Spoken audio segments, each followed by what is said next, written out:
Okay, I see there are some people joining already. We will just wait a couple of minutes for everybody to arrive, and then we can get started.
So what do you think? We might start and then more people will join. In the meanwhile, we can start with introduction and everything. What do you think? Perfect. So let's start. So hi, everyone. Thank you for joining us and welcome to the third episode of our Sales Over Coffee webinar series. So as you know, it's a series that we do with our integration partner or also future integration partner like we have today, one example. So I just want to give you the agenda for today's session. There will be a very short introduction by me on the speakers, myself, and the topic that we're going to discuss. There will be the discussion with some use cases prepared by our speakers. And last but not least, the Q&A, where you can just drop all of your questions and we will be happy to answer you. Just to go back, just to show you the faces of this webinar, we have today Lee Cottle, who is Director and General Manager for Europe at Playbox, who is joining us from the UK. So Lee's an experienced board director, and he has a proven track of building highly focused sales, business, and support teams for vendors in the contact center market. Lee, thank you for joining us today. Oh, it's a pleasure to be here. Thanks, Marta. Thanks to you. And we have Lauren Comer, Senior Product Marketing Manager at MindTickle, joining us from Ventura, California. Laura is a seasoned product marketing, sales, and customer experience professional. And in the role at MindTickle, actually, she gets to marry all the three, creating sales enablement solutions for clients. Thank you, Lauren, for joining us. Yeah, thank you for having me. Especially, I know it's very early in the morning, so an extra thanks for that. And last but not least, we have Celia Bruch, who is our very own Sales Enablement Director at CloudTalk. She's joining us from sunny Portugal. She is an experienced sales and strategic partnerships manager who has driven the channel enablement in Pipedrive before joining CloudTalk, where she's now building the whole training process for and strategy for our commercial teams. Thank you, Celia, for joining us again. Thanks, Marta. I'm very happy to be here again. Thank you for the speakers, and just for the audience to know, I'm Marta Elbe. I'm the Ecosystem Partnerships Manager at CloudTalk, and today we'll be hosting this conversation with these great speakers. Also, we have a chat that should be active this time. I know we had some problems last time. In case you cannot access the chat, feel free to drop questions or also like to comments in the Q&A section. So just for you to know, it's a conversation, not a conference. So we are very happy when the audience interacts with us. You can really drop questions at any time during the webinar, and we will be very happy to answer you. So just to introduce a bit the topic. So today we are talking about onboarding and especially how to make sure that the performance of your team is always top notch. So sales onboarding has a direct impact on the productivities of new employees. There are statistics from Urban Bound, for instance, or CSO Insights that show that actually an organization that has a clear, well-organized onboarding and training process can actually improve the quota attainment by 6.7%, which is quite high, and also augment the productivity of the new hires by 50%. So we can understand that onboarding is fundamental, but the real question is how to do it right. So this is actually my first question to you all. What is the fundamental elements, what are also the fundamental elements that you want to consider when building an onboarding process for commercial teams? Lee, you want to start? Yeah, sure. Well, first of all, congratulations if you got to that point and you've navigated through the recruitment process to find somebody that fits your organization from a cultural standpoint. And then perhaps that's a conversation for another session. But I think one of some of the fundamentals here are communicate before their first day what you expect and what success looks like at the company. And it's quite a simple process of just communicating what that onboarding experience looks like. I mean, every onboarding process for every company is typically the same. You've got the company history, the leadership, company values, some of the customers, competitors that you have, products and services, and obviously USPs for your particular offering. However, I think one of the key things is setting time-based goals and being clear about expectations, inputs and output, and supported by regular check-in sessions is crucial, even more so now that a majority of companies are working remotely as they onboard salespeople. I'd also strongly recommend assigning a sales buddy to help with a new rep and navigate through the business, the process and the people. Somebody that can ask the questions that you would like to know that you might feel a bit embarrassed to ask your line manager when you first start in a company. And I would also say that sales is the first step in the customer journey process. So this is where the customer experience starts. So make sure you get off on the right foot with your sales rep by starting them out on a continuous growth path, which is all around this collaborative communication, which is crucial. Laura and Cillian, you want to jump in?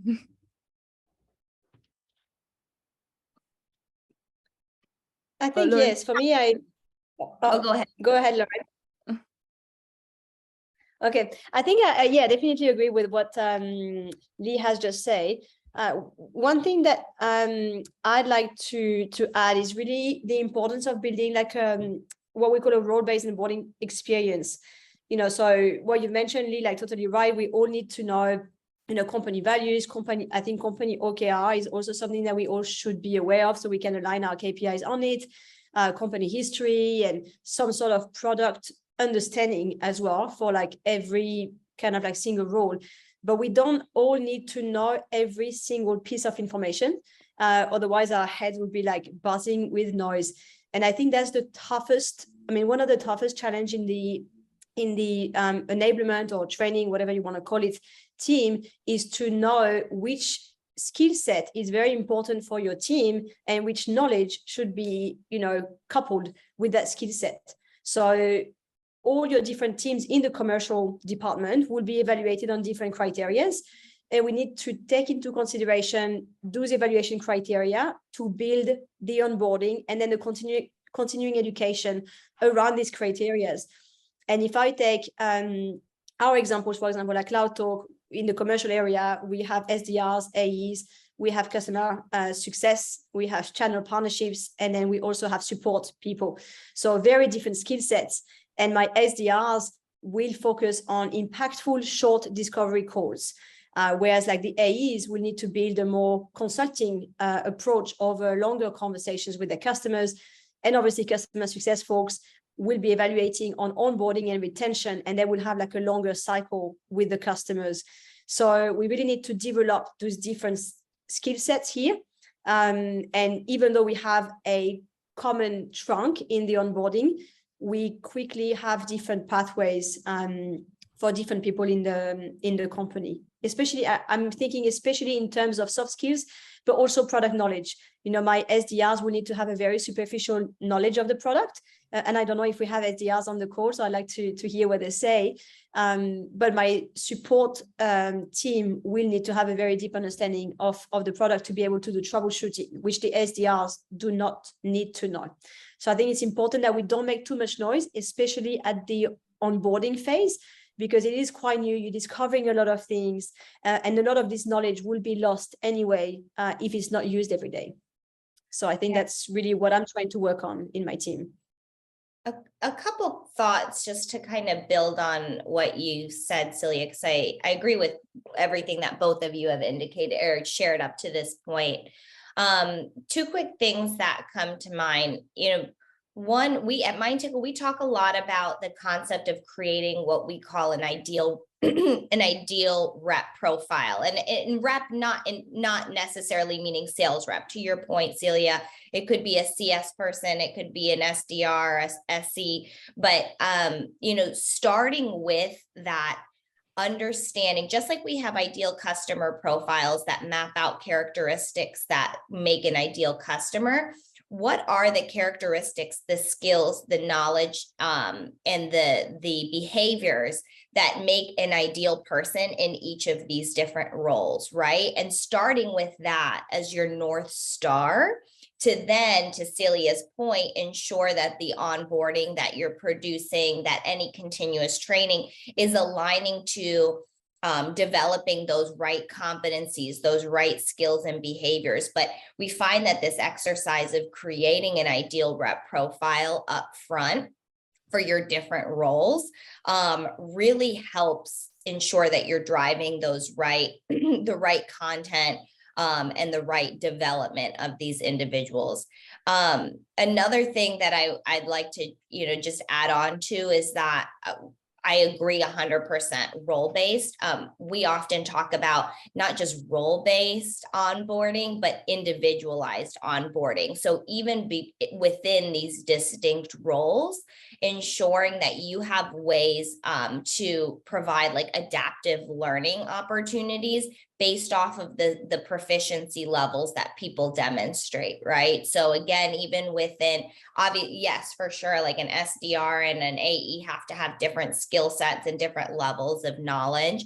But even within that role of an AE, you may have an AE who, you know, comes from the industry and has really deep industry knowledge, but, you know, it hasn't worked in this type of role specifically. So they need more focus on the soft skills or the selling processes, you know, and vice versa, right? And so what these different individuals, even within that role, need to be ready to effectively perform in the field are a bit different. And so you need that ability to individualize to skill set and competency as well.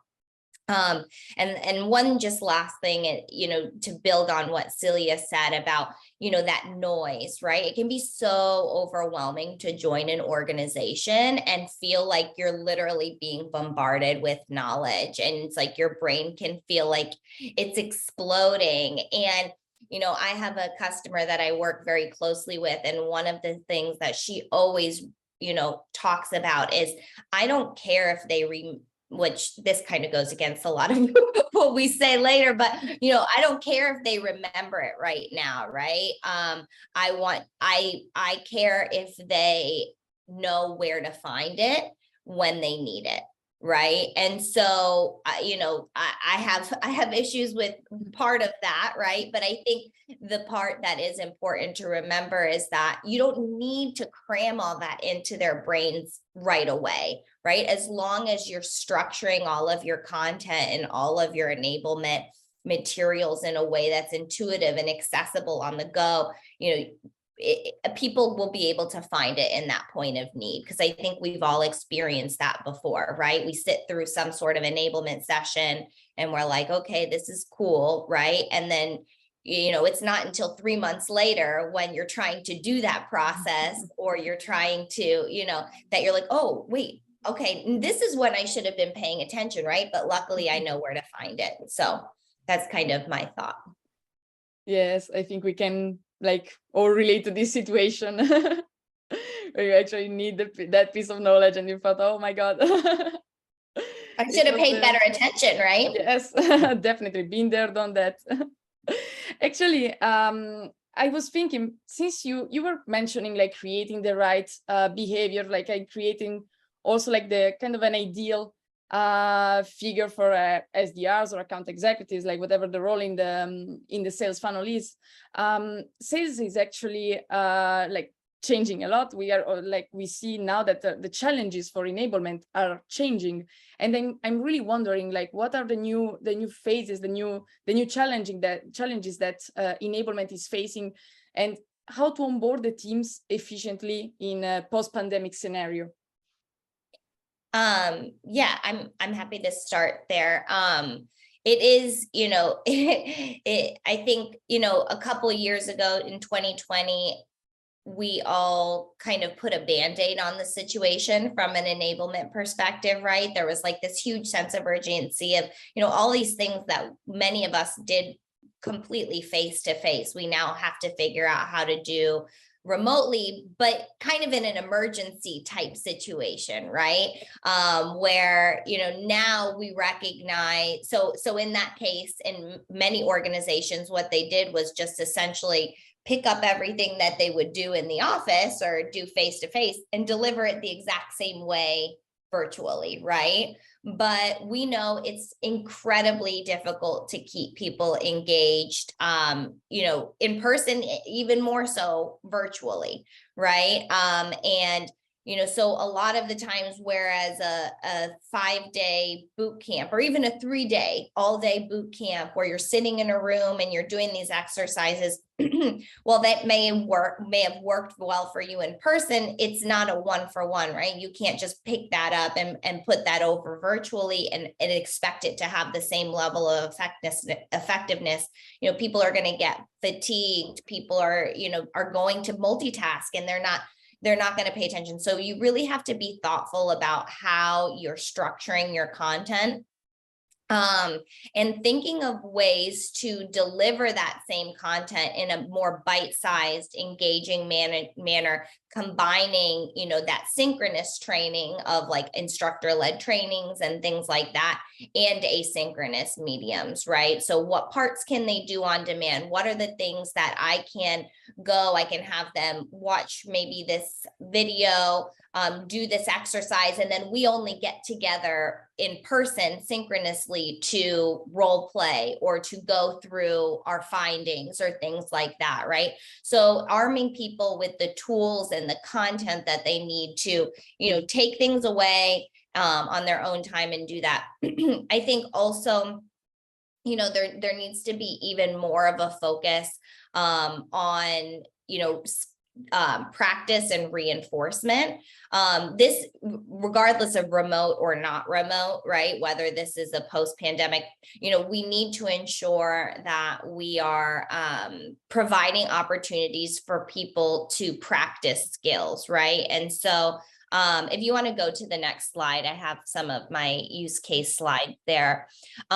So, really ensuring that we're not just, again, like we talked about, you can overload people with knowledge, they need to know this, but really the piece that's going to impact in-field behavior is whether they have the skills, right, to articulate that, to apply that.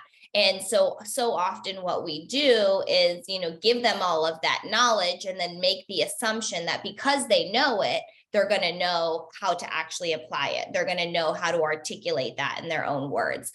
So, we feel very strongly about, just as much as building that knowledge base, just as important as building that knowledge base is actually building, giving ample opportunities for hands-on practice and reinforcement, right? Whether that's an AI guided role play for a pitch, whether that is a written exercise, whether that is actually doing a process in the system. So We really look at all of these things with the goal of accelerating time to productivity, because I think that's what we're all trying to achieve here. How can we get people from an onboarding perspective ramped more quickly and to create more predictable and continuous performance? So, I've kind of touched on all of these things already, right? The individualized at scale reinforcement practice.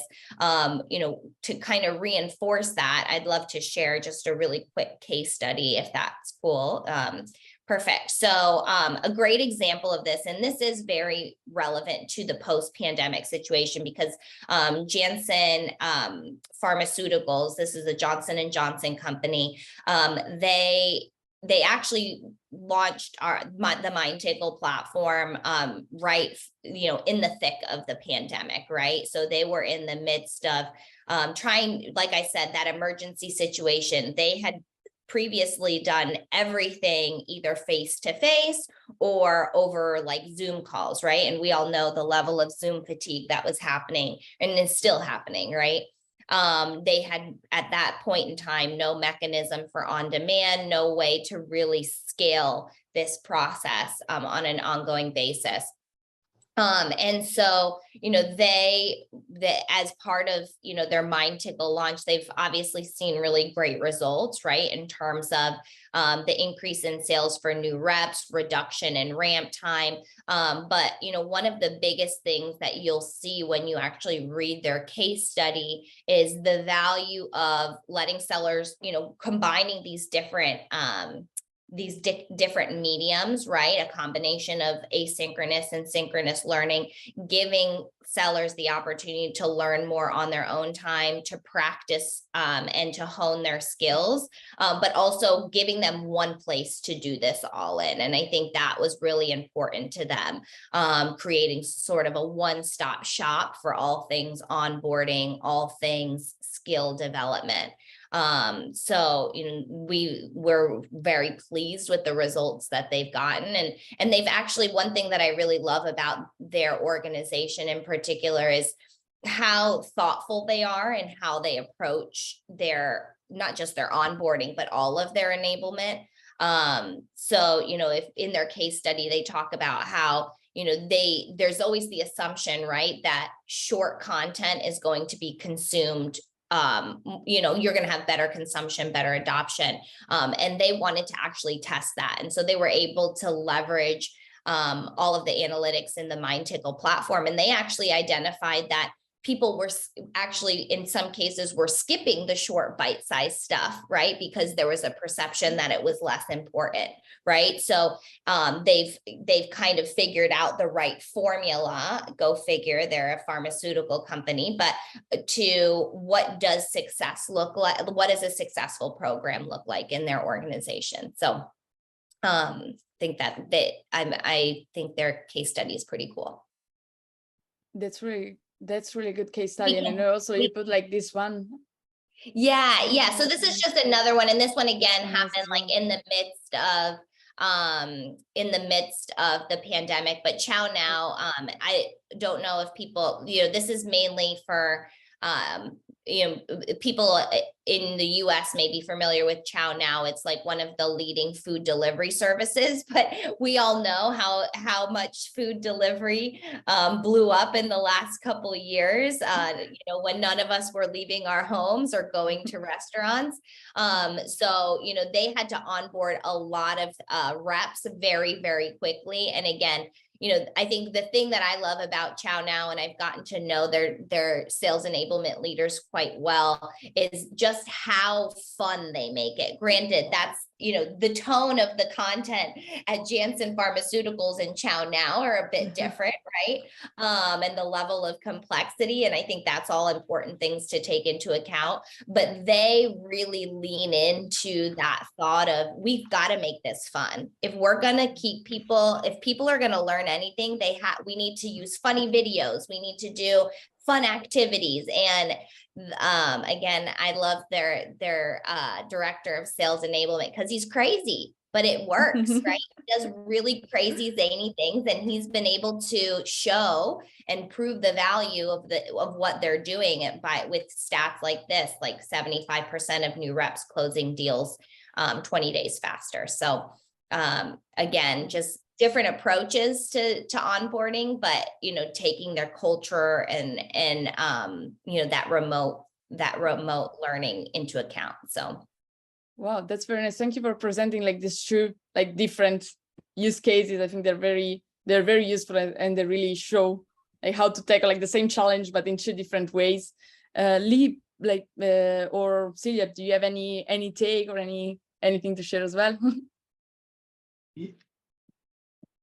Yeah, so I would say with this whole world, the world's changed so dramatically, you've got to have a digital strategy, right, for onboarding your people. And if you go back to some of the really successful things about onboarding, you still have to cover the important things. All the C's, I think they're professionally referred to. The importance to the company, the culture, the collaboration, the compliance, the clarification, the confidence, and really importantly, the connection that you have with the people that you are now selling to, because you are remote for the large part. So you don't have that benefit of the conversation at the water cooler or at the coffee station, or the conversation between the lobby and the conference room. So it's really important to start analyzing some of those one-to-one interactions as well. And you've got to consider what tools can help you do that in this digital world. So learning and education, for example, how do you deliver them? How do you measure the successfulness of them? As to Lauren's point, you can't remember everything when you join. It's impossible.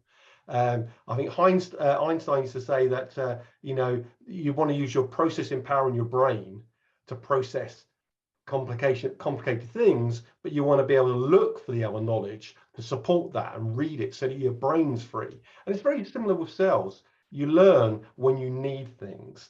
So being able to have that on-demand education is important. I think the other thing is collaboration and encouragement is so important now in this world that we live in, where people are working remotely. So having ways that you can collaborate electronically with colleagues and peers, share ideas, is really important, as well as being able to encourage them, perhaps through gamification, reward people for doing good things or great things. And I think that really helps dramatically to build that culture, and helps from a mental health standpoint as well. Definitely. Celia? Well, yeah, I definitely agree with the digital strategy and the tool part of things.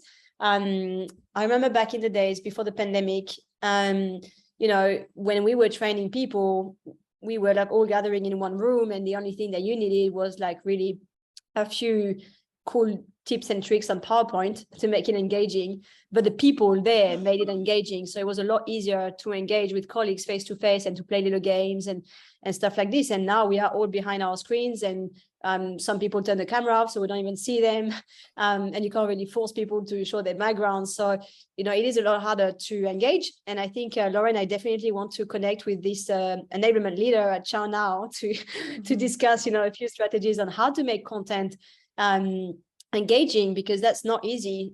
When we all started, I guess, after the pandemic on our like the tools that we had, it was basically the most engaging thing that you could do was a video, right? It's the most engaging thing that you can do. Otherwise, it's reading a boring PDF, really, and you have to do this for 8 hours a day for your first 2 weeks. So I think having the right tool to be able to create really personalized individual experience. We talked about this before, having it personalized is very important, but having it organized as well. Because before the pandemic, when you would join, you would have someone that would kind of like hold you by the hand and tell you what you'd be doing during your first week, and you'd be shadowing one of your colleagues. But now you receive your computer or whatever tool stack that we provide you, and then you open the computer and that's it. You have a long email to read. So I think organizing the workflow during the first weeks in the onboarding phase is very essential. And the more organized your organization is, the better it is going to be for retention as well, because that's the first image that people have of your company, onboarding, and I guess all of us in the call, so all of us in the panel, but all of the people listening to us talking have had at least one experience of like a rocky onboarding where you didn't know what to do, you didn't know who to talk to, you were completely lost, and you thought, oh my God, what did I sign up for, especially if you left another job before. So we need to make sure that it is engaging for sure, but it is well structured and reflects the professionalism of the company. So I'm going to show a few things, Martha, if you can share. Yeah, thank you. That my slide is not as pretty as Lorraine now. I didn't have my marketing team to look at this, and I hope they're not on the call, otherwise they'd be like, oh my God. But I just basically took a few screenshots of our platform. So just to show you how we do it. So we use Mintical as well, and we've been using it for the past 8 to 9 months, I think. And that's really how we structure it. So, this is obviously for one group of people. I think this is the SDR or maybe pathways. But, when you arrive, you have like your day one, and you have like 3 things that you have to do in your day one. If you click on one of the section, it will take you to a few different videos and PDFs to read and tasks to do, and fun assessment of like quizzes. And we use the gamification that Lee mentioned before that I think is important as well. And then you have like your week 1. And so exactly, you can plan your week, you know exactly what you have to do in week 1. And then you have your week 2. So on your first day, you can actually see how busy you're going to be in the relevant, like in the next few weeks. And then when are you going to be able to schedule shadowing? Because we also ask them to shadow and to have like a buddy. And so it really allows them to have a clear vision of what's going to happen. And we do have also like a little overview page where we have like a welcome video, and we mix this with live interaction as well. So every day for the first week, or every 2 days for the first week, you have a catch up with the onboarding team. And then every week for the first month, and so on until you pass the 3 months probation period. So I think it's finding the right balance between, live interaction, human interaction, talking to a human, and having all the content that you need in your tool. And I really like what Lauren, and I'm just going to finish on this, but I really like what Lauren, you mentioned before, when you say we don't need to know everything now, we need to be able to know where it is, and I think that's so true. Because most of the knowledge that we acquire during the first week will be forgotten. So the fact that that it's in this platform, you can find it. You don't have to go to a messy Google Drive and try to find, or, that was in the Slack channel, I pinned it, I think, but I can't remember where. It's all there in your platform, and it takes you, less than 3 clicks to find it. And if it takes you less than 3 clicks to find it, then you'll find it, and you will want to find it. You will want to engage. If it takes you more than 3 clicks, you will not want to engage. You will not read that content, and therefore that's going to impact the results later on. So I think the tool part is very, very important to nail at the very beginning of your onboarding program. And we're actually going to that in a second. I just wanted to share a poll with the audience as well.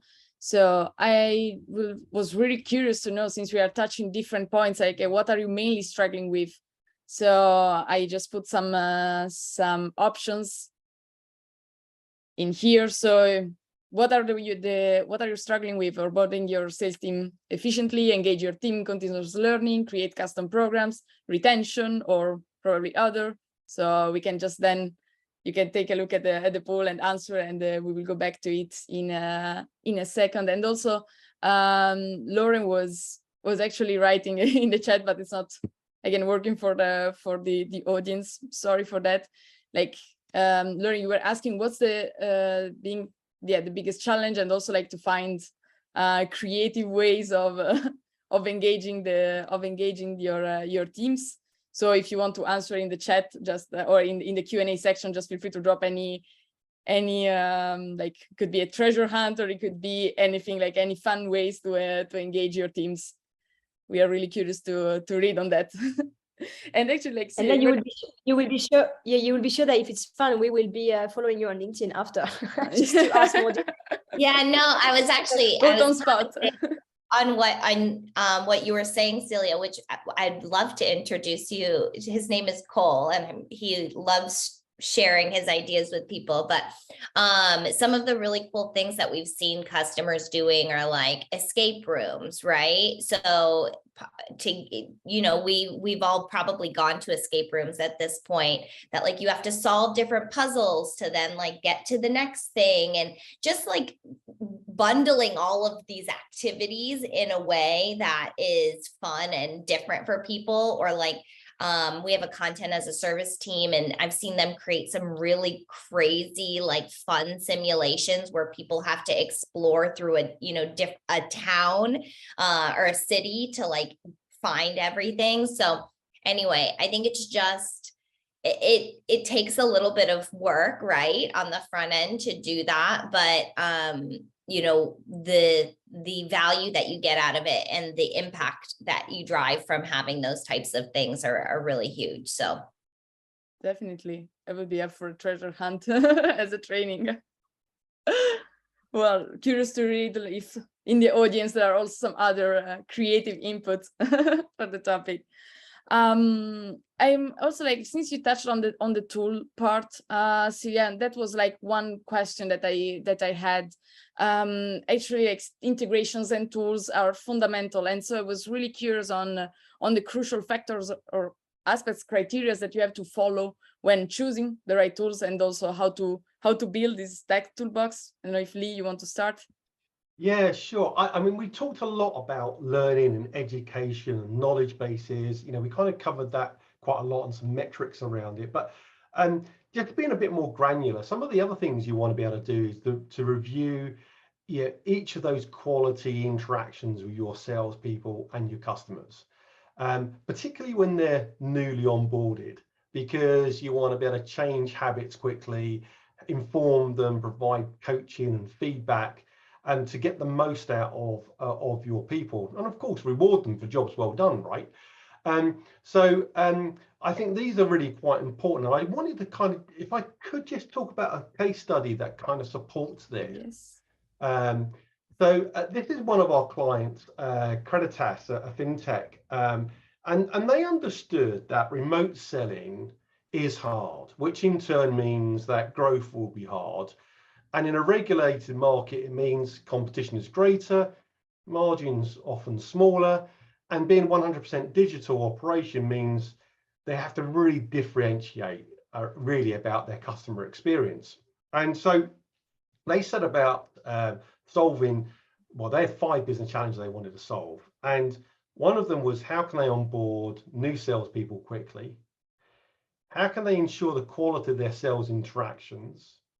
How to continuously improve sales team performance and growth, and how to motivate and engage a sales team. And lastly, build a hybrid sales community of remote office-based employees. And so there are 5 key problems, which I would argue are very similar to a lot of organizations that are driving to digital. And it's no different whether that's a financial organization, a retail, again, any B2C organization has a very similar problem. And Creditas approached it by taking some of our solutions from Playvox, which was our learning platform, which enabled them to create these new learning paths and centrally distribute those. And going back to one of the points that Celia just made, is trying to find something on a Google Doc or something like that. Well, there's a bigger issue, and that's version control, right? So you want to make sure that the training that people deliver is the latest version of training that supports your products and services in whatever format that might be: video, audio, it might be some self-learning, some read answers and questions. But they needed learning to facilitate the faster onboarding piece. Then the next piece of the rollout was really about quality. How do you score the way that your team are approaching different products? How do you measure the effectiveness of their sales engagement? And indeed, how do you calibrate the rest of your sales management team to score and coach them in the same way? Which leads nicely to coaching. How do you coach those individual sales reps? But also, how do you coach not just one-to-one, but one-to-many? So if you see a particular behavior that is the same and not really what you want for the organization, or what you do want, you want to reinforce that through coaching to one-to-many. And then finally, they wanted, with all of these tools, you need to have something in there that is motivational for the team, collaborative, builds community. And they took our motivation product from that. And it's quite interesting when you look at what they did and then what the results was. So, you know, they saw a 10 to 15% increase in sales and QA scores. They saw a 275% increase in time to reach sales goals. Now, let me just put that into context for people on the call here. It used to take them 9 months to get their salespeople from a standing start into, you know, a truly fully onboarded productive rep. Now it's less than 4 months. So that's a phenomenal amount of time that you can reduce. And then 2,500% increase in calls evaluated across the team, and a 700% increase in total coaching sessions per month, which resulted in huge growth for them.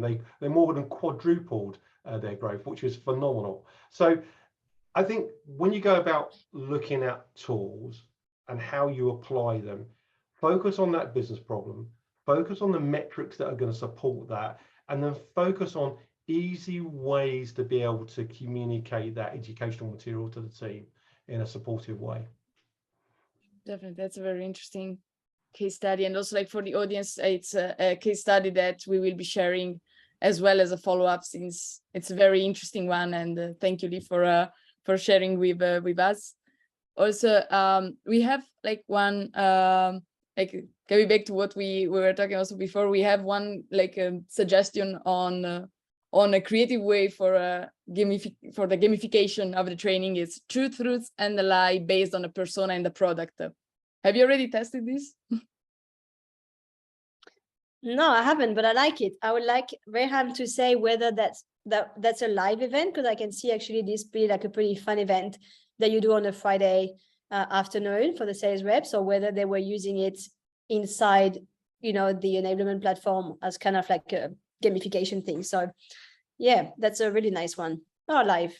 Yeah, I like live events. So I might steal that idea from you, Reham, if you may. That's nice. Really good. I think Lee, you stole some words out of my mouth when you mentioned, you know, knowing your KPIs. I think before you even consider a new tool, you need to really think hard about what you want to try to achieve. And I guess, you know, that's what we tell our salespeople, right? To tell their customers, like, what is success for you? What does it mean? And as an enablement leader, what do I want to try to achieve that I can't achieve, you know, now? What am I trying to fix? And only once you have these answers, then you can decide the tool. Because let's face it, most of the tools will bring you the same features, you know, but the value propositions of this tool will be slightly different based on, you know, your persona and based on your problems and challenges and goals. So you really have to have a good idea, not only short term, and we often look too much in sales at the short term, like I need to close Q3, I need to close Q4. But then on the longer term, once I grow, because I mean, Lee, you showed some, you know, very impressive numbers. So I need to make sure that the tool that I choose is able to accompany me throughout this growth as well. And I'm not going to churn in, you know, 12-month time, because then it's like more onboarding that you have to do for your sales team to use that new tool. You have to learn it yourself, and you need to go through the whole process again. So it's a waste of time and money. So make sure that when you assess the tool stack that you are going to use, it's for the long term and it caters for the growth that you are forecasting in your plans. Yeah. If you don't mind, I just want to like +1, right? +1 to what you guys said, because, you know, I think we had a conversation, the three of us, just a couple of days ago on this, and like knowing what you want to achieve, but like from like an outcome perspective, but having this, figuring out what your strategy is going to be surrounding that to actually get there. Because, you know, we talked about it the other day, a fool with a tool is still a fool, right? You know, you can have the best enablement software, readiness software in the market. But if you don't have the strategy to effectively leverage the depth and the breadth of capabilities, or you're just using it as a glorified LMS, right? You're not going to get the results that you're looking for. So one thing that we are very, at MindTable, it's something that I'm very proud of, is that we do really partner with our customers, or before implementation and during the pre-sales process, to say, okay, what is the strategy going to be? Because it's in our best interest to ensure that you have the right strategy built so that you do get the results. But if you don't have that strategy in place, you're not going to get the benefits of all of these great bells and whistles. If you're still just using it, to Celia's point, in a very transactional manner, right? So I am in agreement. I already told you I love that phrase, like a fool with a tool like stays a fool with a tool. Like, it's really like the tool doesn't change anything if they really don't know what to do with the tool itself. Well, it's something that, you'll hear sometimes of people talking about, like, oh, our adoption was so poor, let's say, with this, or, well, if yes, there may have been some challenges associated with that platform or that tool, but like, what were the behavioral or the cultural things that were driving that? Because your adoption's still probably going to be pretty crummy on this new software or this new platform if we don't do something differently, right? Like, we need to, have the strategy around it. So definitely. And I was also I was going to share the results from the pool that we have. Actually, I see that most people were saying that they struggle in engaging the team in continuous learning. So there is then the second one that we have is onboarding the team efficiently. We have create custom programs, like retention, just 10%. We were expecting a bit more when we were talking about this question, so that's really interesting to see. And for the other part, if the person who voted other wants actually to add in the Q&A, like, what is another problem that we didn't consider, I would be really curious to take a look at that. But in the meantime, I see that continuous learning is quite the question, and actually it's funny because it was our our last question was about how to make sure that the learning is continuous and engaging, and I see that it's quite a pain point also in the audience. So anyone wants to start with this question and probably give some tips to the audience on really how to engage the teams in following these trainings? Well, I think when we talk about sales teams, the churn is pretty high, right? I think, the average time that a sales rep will stay in an organization is 18 months. So if you consider that you spend, 3 to 6 months ramping them up, depending on at which level they perform, then that's only going to be 12 months that you have this person in your team, which is pretty low. So unless we tie onboarding to continuous learning and to career path, you're not going to retain these people.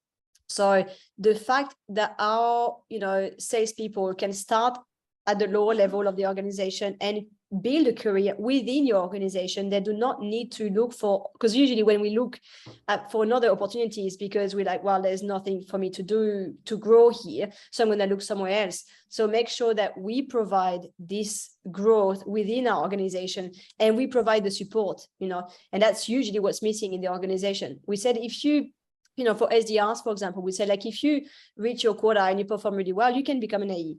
So first, do I really want to become an account executive? Maybe I want to do something else. And how do I become an AE if I want to become an AE? Where is my support?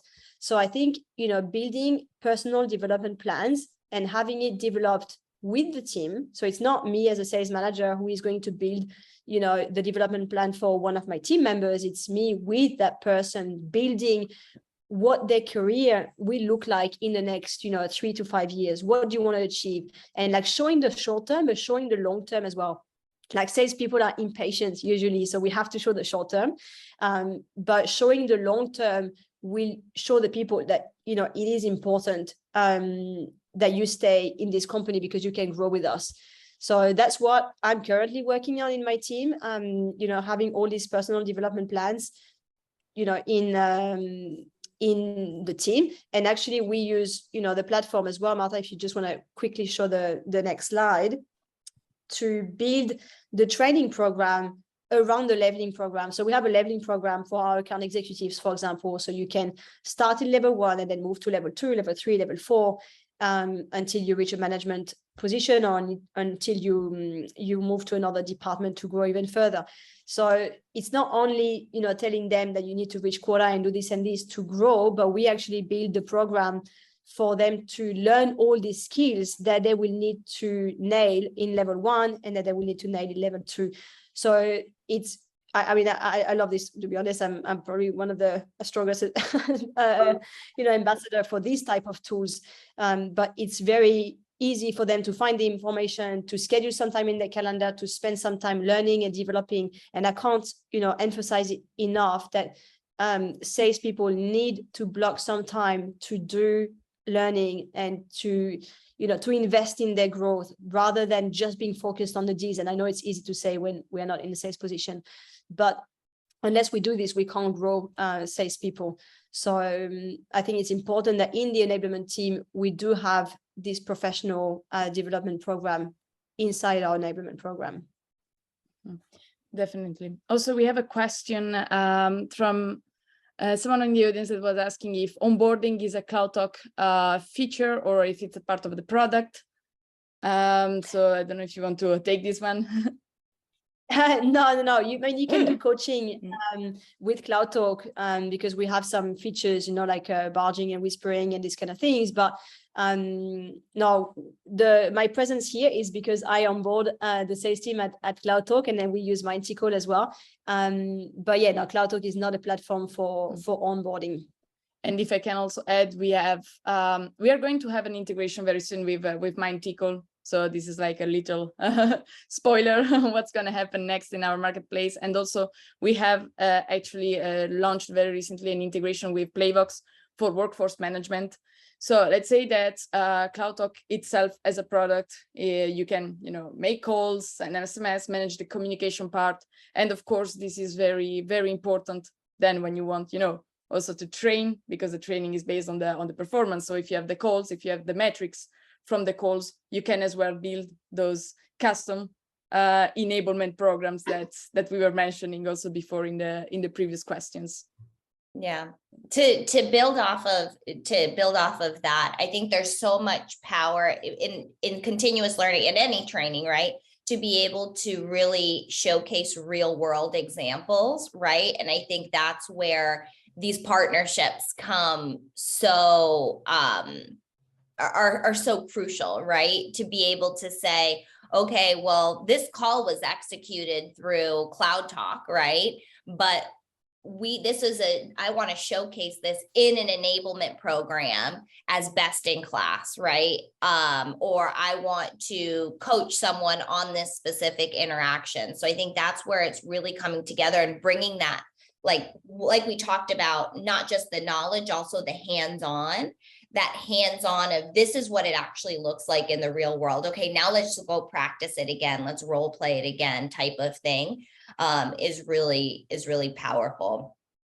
If you don't mind, I'd love to build on something that Celia mentioned, just in terms of continuous learning. I think, you know, there's continuous learning in the context, you know, of like someone's individual development, but then there's also continuous learning of the fact that we all, all of us work in an environment where we have new products launching every month, every quarter. We have new competitors, we have new messaging, we have new, everything's always changing. I don't know about you guys, but at least at Mintical, there's always a lot of change, right? And so, you know, it's how do we continuously keep people up to date on what is new, and doing that in a way, again, that's effective and that's going to actually translate to the field. Because, you know, as a marketing person, I don't know how many times, you know, you enable on a messaging and then you start listening to calls and you're like, why is nobody using the new messaging, right?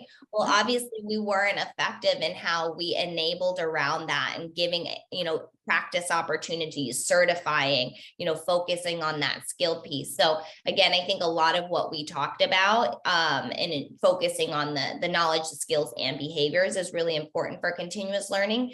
But I think as a sales enablement professional, your job is so hard in terms of cutting through the noise and figuring out, like, when are we going to get this in front of people, and when is and how, and what is the right time. And that same very wise customer of mine that I mentioned earlier about, finding things, she talks about, sales enablement being sort of like air traffic control, right? And say like, no, this plane can't land right now because we already have this plane, or like, oh gosh, yeah, this plane's going to crash and it's really important. So we do need to enable people on it right now. And she feels that it's her responsibility to always ensure that there's still like the strategic wrapping around it. Because if not, we've all lived through flavor of the week, right? Like that we're getting enabled on this, and the next week we get enabled on this. And so how do we ensure that there's like a common vein and that it's tied to a strategy so that it doesn't just feel crazy and ad hoc? Yeah, I'd also add that there's elements of tools that we've been talking a lot about today, but there's actually a fundamental thing around the culture of the company and the mission and the values of the company. So, for example, take Playbox. We'll always be learning. That's our thing. Always be learning, right? Change is good. Enjoy the little things, which is really important when you think about people in self-learning situations. And I know earlier, I think Celia was saying it's really important that the sales team get time out to do this. Well, it's not just about sales team, it's about sales management, everybody being supportive, saying, hey, you take X amount of time out of your day, your month, your week, whatever, to do your education and be the best that you can possibly be. So it's about reinforcement, I think, of those key messages across the group. I couldn't agree more. Thank you. I was checking if we have any more questions. I think we answered everything from the audience so far. Thank you. I want to thank you very much, because I know it's like a very engaging topic, and also when during the preparation we were discussing, and there were always new things popping up. So thank you for doing the efforts of concentrate so much information in such clear way. Thank you so much to all of you, to Celia, Lee, and Lauren. It was amazing to speak with you, and you gave like great insights. And for also let me just see, for the audience as well, we will be sharing the material, so you will receive the recording and some materials given by our speakers. And also, just don't be stranger, we are all on LinkedIn. We'll be sharing also the link to our profiles, so just feel free to contact us at any time. Thank you for being with us, and also special thanks to a colleague of mine, Sharka, who helped me organizing all this episode, and I couldn't have done without her. So thank you. Thank you all, and see you in the next episode. Great, thank you. Thanks, guys. Thanks so Thanks much. for having us. Thank you. Bye-bye. Bye-bye.